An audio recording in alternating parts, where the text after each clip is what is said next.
ఈరోజు Kaleshwaram commission PC Ghosh justice గారి ముందు కేసీఆర్ హాజరవుతున్నటువంటి సందర్భంగా అతని తనయుడు కేటీఆర్ రాష్ట్ర ముఖ్యమంత్రి గారిని పట్టుకొని ఇష్టానుసారంగా మాట్లాడితే కేటీఆర్ నాలుక చీరేస్తామని కూడా ఈ సందర్భంగా హెచ్చరిస్తా ఉన్నాను.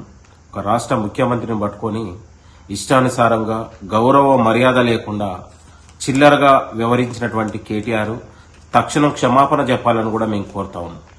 ఇవాళ కాళేశ్వరం లిఫ్ట్ ఇరిగేషన్ సరైన ఉన్నటువంటి నాణ్యత లోపాలు, ఆర్థిక లోపాలు, ఇవాళ అక్కడ ఉన్నటువంటి ఏదైతే సరైన భౌగోళికత, సాంకేతిక పరిశోధన లేకపోవడం వల్ల డిజైన్ లోపాల కారణంగా నిర్మాణ లోపాలు, బ్యారేజ్ కి కోలుకొని నష్టం జరిగినటువంటి సందర్భంలో నేషనల్ డ్యామ్ సేఫ్టీ అధికారి NDSA చెప్పినటువంటి నివేదిక ప్రకారం పీసీ ఘోష్ కమిషన్ వేస్తే దానికి వచ్చి మీరు వాస్తవాలు చెప్పాల్సింది పోయి, జరిగిన లోపాలు చెప్పాల్సింది పోయి, ఒక రాష్ట్ర మాజీ ముఖ్యమంత్రిగా ఆనాడు ముఖ్యమంత్రిగా ఉన్నటువంటి కేసీఆర్ కు మీరు వాస్తవాలు చెప్పడానికి ఇంత భయపడుతుంటే ఎందుకు మీ తప్పిదాల్ని, మీ యొక్క అవినీతిని కప్పిపుచ్చుకొని ఇవాళ రాష్ట్ర ముఖ్యమంత్రి గారిని టార్గెట్ చేస్తూ రాష్ట్ర ముఖ్యమంత్రిగా రేవంత్ రెడ్డి గారు ఈ కావాలని ఇరికిచ్చినట్లు లేకపోతే ఇంకేదోలా మాట్లాడడం అనేది ఇది సరైంది కాదు.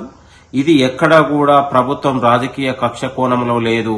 అది ముమ్మాటికి అవినీతి జరిగింది కాబట్టి, అక్కడ ఉన్నటువంటి లోపాలు జరిగింది కాబట్టి, అసలు ఆనాడు రాష్ట్ర ముఖ్యమంత్రిగా ఉన్నటువంటి కేసీఆర్ నిబంధనలకు విరుద్ధంగా సరైన డిజైన్ లేక నిర్మాణ లోపాలు ఉన్నాయి కాబట్టి ఇవాళ మేడిగడ్డ బ్యారేజీ ఇవాళ కోలుకోని స్థితిలో తయారైంది. కాబట్టి నేషనల్ డ్యామ్ సేఫ్టీ అధికారులు ఇచ్చినటువంటి నివేదిక ప్రకారం ఇవాళ పీసీ ఘోష్ కమిషన్ పిలిస్తే దానికి మీరు ఆన్సర్ చెప్పాల్సింది పోయి ఇవాళ ప్రభుత్వం పైన, ముఖ్యమంత్రి గారిని పట్టుకొని లేకపోతే కాంగ్రెస్ ప్రభుత్వం పైన అనేక విమర్శలు, చివాట్లు ఎందుకు మీది?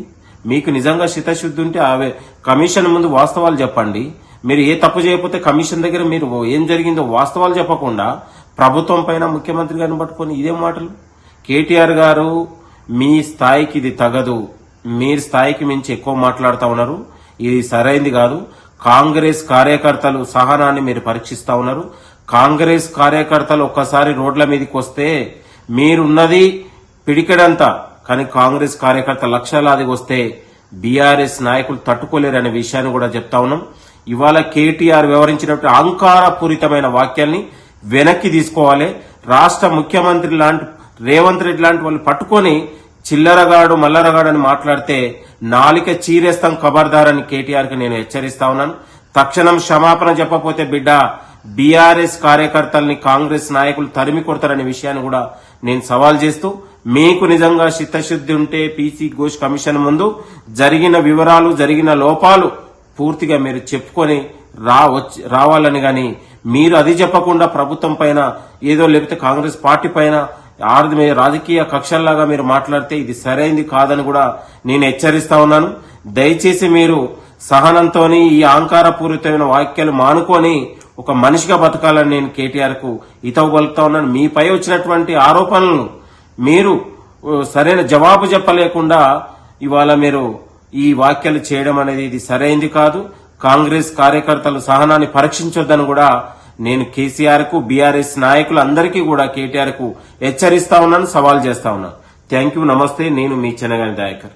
విదేశాల్లో ఉన్నత విద్యను చదువుకోవాలని అనుకుంటున్నారా? అయితే వెంటనే ఫ్లైగ్రాడ్ ఓవర్సీస్ ఎడ్యుకేషన్ కన్సల్టెన్సీని సంప్రదించండి. మీ విదేశీ కలలను సాకారం చేసుకోండి. ఫ్లైగ్రాడ్